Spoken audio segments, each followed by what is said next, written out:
Hello, I'm Don McLean, and we're here to talk about zero trust in just 5 minutes. Before I came to DLT as Chief Cybersecurity Technologist, I used to run cybersecurity programs at a variety of agencies in the federal civilian sector and to a certain extent in DoD. So I have an interest in this particular topic. So here's our agenda. We're going to just answer two key questions. What is zero trust and what problems does it seek to solve?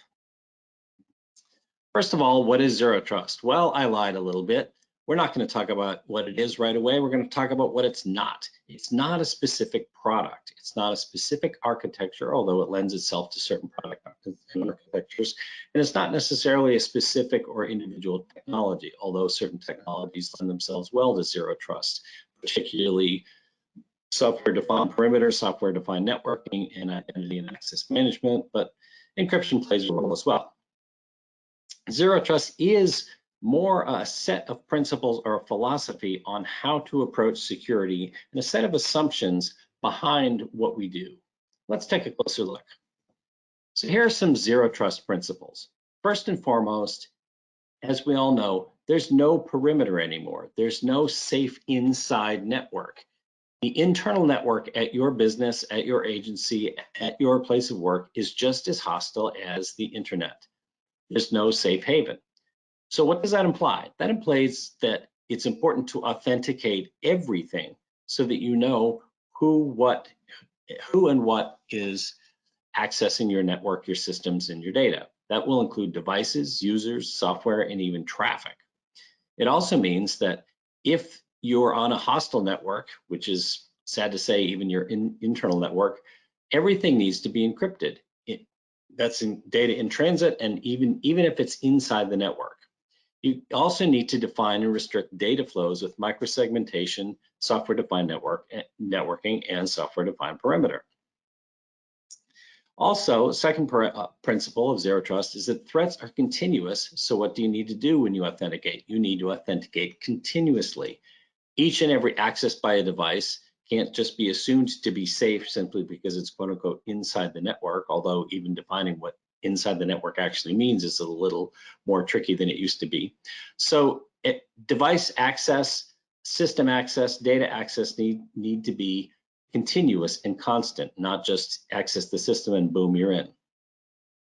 Finally, you have to understand that in zero trust, we assume that data and systems are always vulnerable. So it makes sense to put safeguards near the targets.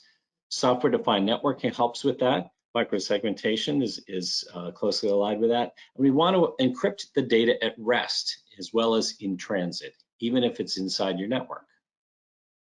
So what problems does this philosophy or set of principles seek to solve? Well, it seeks to solve the inevitable intrusions.